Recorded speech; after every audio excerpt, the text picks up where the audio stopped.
Prise de poids, détail, dépistage.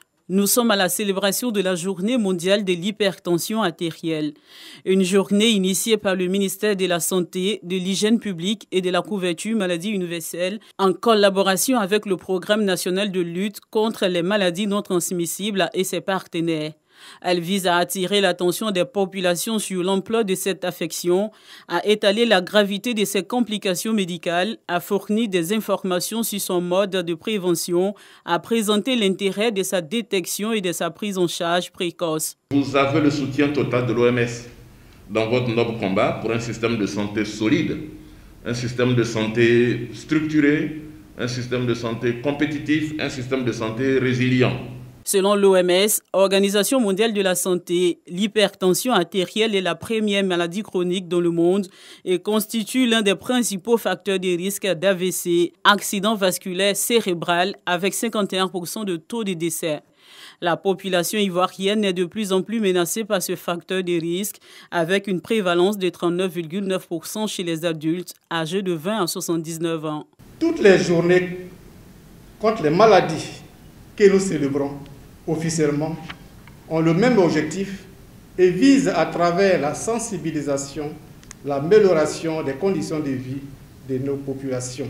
Je reste convaincu que la célébration de la Journée mondiale contre l'hypertension artérielle dans votre établissement est loin d'être fortuite. Elle s'inscrit parfaitement dans les perspectives de recherche sur les maladies métaboliques et les maladies non transmissibles que nos trois institutions envisageaient de développer ensemble. Pour le Programme national de lutte contre les maladies non transmissibles, l'hypertension artérielle est un problème de santé publique. Une occasion pour les partenaires d'inviter les populations au dépistage. Il est très important de pouvoir mettre l'accent sur les maladies non transmissibles qui sont, comme tout le monde l'a dit aujourd'hui, les maladies tueuses silencieuses. Du coup, nous faisons la promotion, n'est-ce pas? Nous faisons la sensibilisation. Nous aidons le programme à pouvoir être dans les différents hameaux de la Côte d'Ivoire, partout ici en Abidjan et dans tout le territoire de la Côte d'Ivoire. La Côte d'Ivoire entend réduire le taux de prévalence de l'hypertension artérielle d'ici 2025, dans un contexte où la population est vieillissante et où l'évolution des modes de vie favorise la sédentarité et donc le surpoids, voire l'obésité. À Liberté, premier vice-commissaire du commissariat du Hadj lance les opérations de consultation médicale pré-pèlerinage pour le Hadj 2021 à l'hôpital général de Port-Boué. Sont concernés par cette étape les candidats du Hadj 2020 annulés du fait de la Covid-19 et les nouveaux candidats des opérateurs privés. Nous avons l'année dernière 7 000 pèlerins pour le public et 3 000 pour le privé. Mais si nous enlevons déjà les personnes malades, et nous attendons que les Saoudiens nous disent le taux de diminution possible de notre quota. Et donc, quand ça sera défini, mais nous informerons la communauté nationale de cette situation-là. Le premier Hadj, depuis l'avènement de la crise sanitaire, connaîtra quelques changements, même si toutes les conditions ne sont pas encore connues au niveau de l'Arabie saoudite. Les organisateurs ivoiriens, eux, misent sur la carte de l'anticipation. Avant de venir faire la consultation médicale, il faut avoir fait le vaccin Covid. Et il faut attendre 2 semaines avant de venir faire la consultation. Si vous avez fait la consultation, tant que vous n'avez pas fait le vaccin Covid, vous ne serez pas déclaré apte dans notre système informatique. Et ça, c'est comme ça que c'est paramétré. Nous avons souhaité commencer les consultations, boucler les consultations, avoir un état de nos effectifs assez clair, de telle sorte que lorsque les Saoudiens nous donneront les informations nécessaires à la prise de décision, alors nous prendrons les décisions. Dans les 35 centres où se déroule cette opération sur toute l'étendue du territoire, tout commence par ce checkpoint. Les candidats sont par la suite reçus par le médecin pour la consultation. On fait un bilan sanguin pour vérifier l'état de poumon des organes. Quand on a les résultats, on vérifie s'il y a un problème, on résout le problème ou bien on adresse aux spécialistes. Et à cause de la pandémie Covid, on n'a pas pu partir. Donc on a en train de retenter encore notre chance pour cette année. Que je puisse partir enfin pour rendre gloire à mon Dieu. Je n'ai pas été appelé. Mais comme ça, j'ai décidé de venir voir et on m'a dit que je pouvais me faire enregistrer. Je suis candidat, bon, les conditions de santé, il faut qu'on vérifie. Voilà. Bon, j'ai un peu une petite élimination au niveau des critères d'âge. Je suis venu me rassurer que bon, je correspond aux critères et que je peux partir. Les futurs pèlerins feront des prélèvements sanguins et des radiographies par la suite. Ceux qui présenteront des pathologies seront soumis à des traitements afin de remplir les conditions pour le voyage en Terre Sainte, l'Arabie Saoudite. Entamée ce lundi 17 mai, la consultation médicale pré-pèlerinage prendra fin le 11 juin prochain.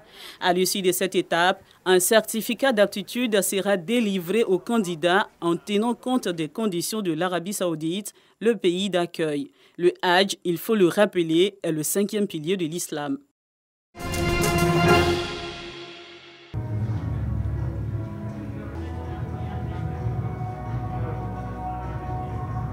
Promouvoir et valoriser les activités cinématographiques.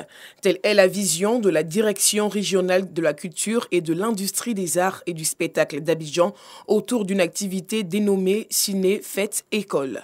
Au niveau d'Abidjan, en région, il y a 2 festivals. Le festival du cinéma amateur de Boaké et le festival du cinéma des écoles d'Abidjan. Le festival du cinéma amateur de Boaké regroupe environ 20 films au niveau national. Et 10 directions régionales ont participé. Et à la suite de 3 éditions, nos écoles ont été primées 3 fois. J'ai décidé avec nos partenaires d'établissement de se retrouver pour au moins les rendre hommage, les honorer. L'avenir, c'est les habituer au métier des arts et de la culture, surtout au métier, n'est-ce pas, du cinéma. Cette activité a l'intention des étudiants en communication et des élèves des lycées et collèges vise à susciter une émulation du 7e art en milieu scolaire et estudiantin. Le représentant du ministère de la Culture et de l'Industrie des Arts et du Spectacle a salué l'initiative. Le ministère soutient cette initiative de la direction régionale d'Abidjan parce que d'abord c'est une activité de cinéma qui rentre dans le cadre de la promotion du 7e art. Une des grandes préoccupations de Madame la ministre, c'est de vraiment s'aimer les germes du cinéma dans la jeunesse. Et les activités liées à cette ambition-là sont naturellement soutenues par les entités de direction du cinéma. Au terme de cette rencontre, les étudiants et élèves présents ont reçu des diplômes de participation.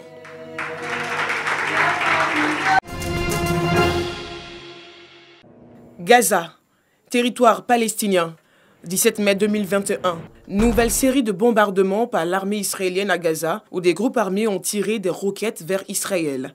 Le conflit entre dans sa 2e semaine. Le Hamas et Israël restent sourds aux appels internationaux, la désescalade. Israël persécute notre peuple, commet des crimes de guerre et des crimes contre l'humanité.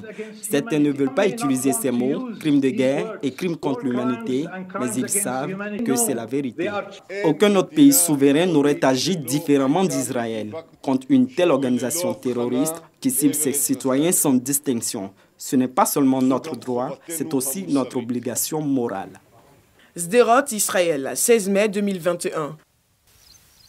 L'artillerie israélienne est déployée près de la frontière avec Gaza. Ramallah, territoire palestinien, 16 mai 2021.